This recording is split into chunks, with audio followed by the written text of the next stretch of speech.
Well, I'm back in the hot tub talking to conservative people or progressives who have conservative thoughts and decoding them as an ultra progressive. Today I'm speaking with a gentleman who's roughly my age. I've known him for quite a while now, and he is strange. He suffers from what many conservatives suffer from, in that he is not very articulate. He doesn't have sound reasoning, and he's not compassionate. Now, I see him fairly often, and he tells me his spin on current events. Now, back in the George Floyd Black Lives Matter protest era, he had an awful lot to say, and it's hard to describe exactly how disturbing this was. Him talking in this way made me very uncomfortable, as you can probably imagine, but let's get into it. He likes to talk about current events, and not too long ago, he and I spoke about the George Floyd protests. Now, overwhelmingly, he was talking about Black Lives Matter and the protesters as rioters, and that they were breaking the law, and that the police needed to do something about it. He said it was ruining our downtown areas, and that the aftermath was going to be even worse. What I'm telling you now is sort of a culmination of a multitude of our conversations. So when he saw on the news that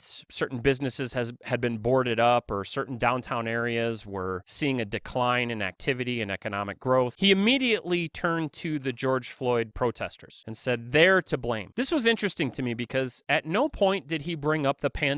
At no point did he draw the connection between the fact that there was a worldwide pandemic and a downturn in economic activity. This was Antifa. This was Black Lives Matter. This was protesters. He called them rioters. This is what destroyed the downtown in his city. It wasn't the downturn that stemmed from a worldwide pandemic. It was these people, this group. In the wake of the pandemic, we've seen an increase in homelessness and open drug use. This too, according to him, was the George Floyd protesters. He blamed those protesters for what he saw occurring years later. I paused for a moment and I said this to him. I said, so you don't think that a lot of this has to do with the pandemic? A lot of this has to do with governments shutting down drug facilities and throwing homeless people out into the streets instead of helping them and housing them? This doesn't have to do with taking funds away from the homeless and from our drug programs and putting them into other things? He just scoffed at this and said, the real estate in those areas has plummeted, and the only way to fix it is to go in there and smash some heads. That's what he said, smash some heads. He wanted to see police engaging with homeless people, with Antifa, with Black Lives Matter protesters in a violent way. He was actually calling for more violence. Now, he was calling for violence during the protests. He was calling for violence after the protests. He was calling for violence against now the homeless encampments, and he's calling for violence against the drug use in the open markets and so on. He's blaming the protesters and the rioters for the downturn in economic activity and the increase of homelessness and drug use, and he thinks that that's why the real estate market has collapsed in these areas, and he also thinks that the only way to fix this is through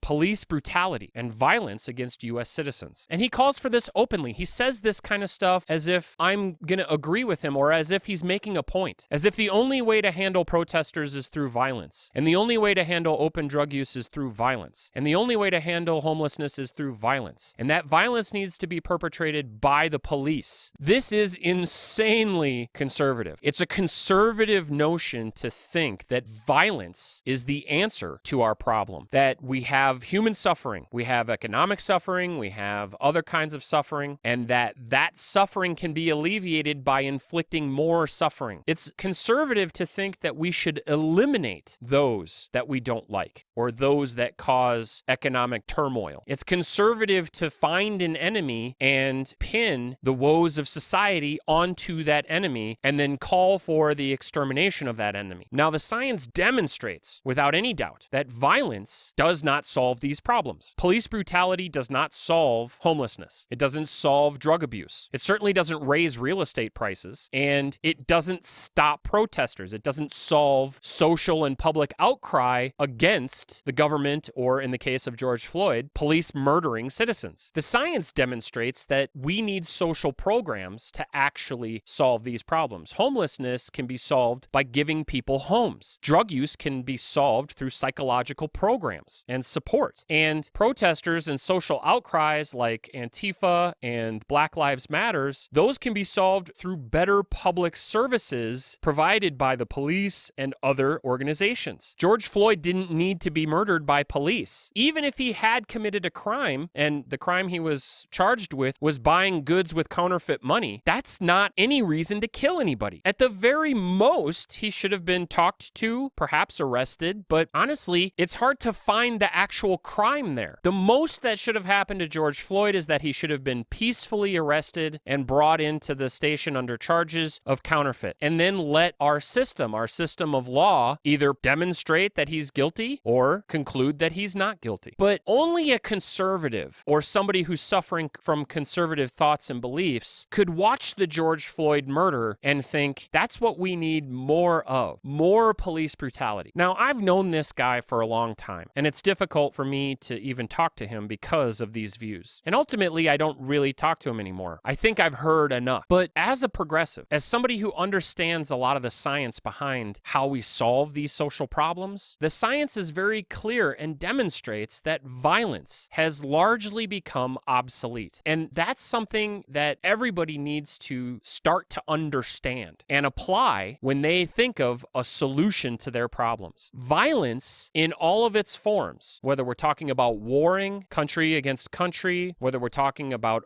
hitting children or women or beating up each other, or whether we're talking about, or whether we're trying to change people's behavior, violence is incredibly ineffective, whereas teamwork, cooperation, support, and ultimately providing people with their needs, our core needs, our physiological needs, basic human needs, food, shelter, water. This goes much further to curtail violence and to curtail protests than does, as this conservative psychopath states, smash some heads. And it's important to recognize how readily and easily conservative thought calls for violence to solve problems. These are the same people that think that we need more prisons, we need to put more people in prison, and so on. And I'm going to discuss that a little more in another episode. Now, in response to this, I mentioned, well, wouldn't it be better that instead of going in and, let's say, beating up all the homeless people, wouldn't it be better to support them with psychologists and psychiatrists and housing? Wouldn't our time be better spent trying to nurture and work with them, trying to support them and get them to a place where they can be happy and healthy, and then by proxy, we can be happy and healthy because they won't be out in the streets having psychotic episodes and so on. They'll be under our care, and then we can go out into the streets and be safe. And what he said was so conservative in its mindset and so inhumane that it just makes me cringe every time I think of it. He kind of looked at me queerly and was like, well, I guess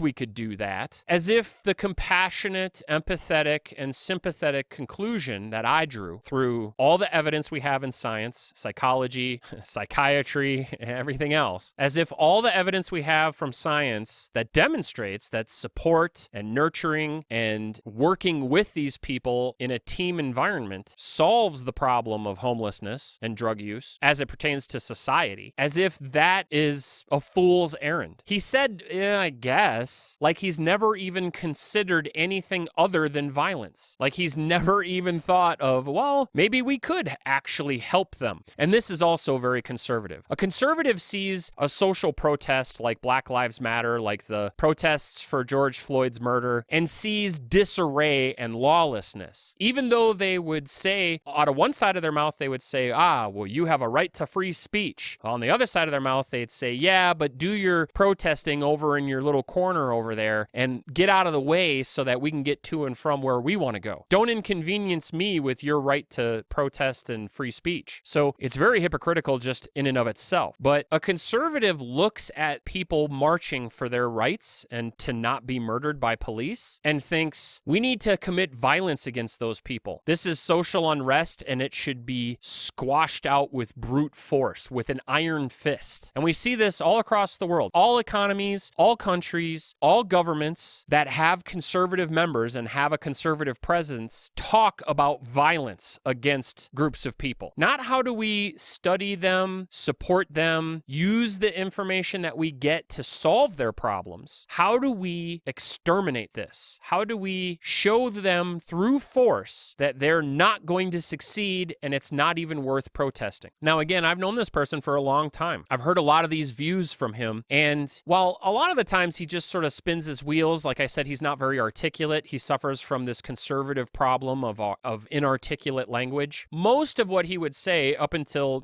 about 2020 was pretty benign. It wasn't until he started expressing this urge and insistence on violence as a way to solve our problems that I really started to question whether or not I should even be talking to this person. And as a progressive, while I certainly pushed up against him and challenged his beliefs, as a progressive, I also understand that the more people you have in your life that think this way, the more likely you are to empathize with them and to sort of meet them halfway. It's a progressive mistake to think that, oh, this will never happen because it's too outlandish, it's too inhumane. And that's a mistake most progressives make most of the time. Liberals and progressives are constantly underestimating the danger that they're in by the regressive right and alt-right and fascists and conservative thinkers. It's true that conservatives really do want to do physical harm to you, and they're the ones with the militias, and they're the ones with the guns, and they're the ones with intent to hurt and intent to cause suffering. They think that's how the world should work. And it's a mistake from progressives to just sort of say, I don't think that'll ever happen. And I think it's also a mistake to maintain friendships with folks like this, because you will, as somebody who cares about humanity, start to empathize with them. You'll start to sort of move over to their side, even just a little bit, even if it's just to downplay the severity of who they are. They call for the murder of protesters or the violence against protesters, but he's not really that bad of a guy because blah, blah, blah, blah, blah. How many pro-fascism, pro-violence people do you really want in your life? After having this conversation, I had to start asking myself that question. And as it turns out, I don't want very many in my life at all. The bare minimum. This has been Hot Tub Monologues. Thank you for listening.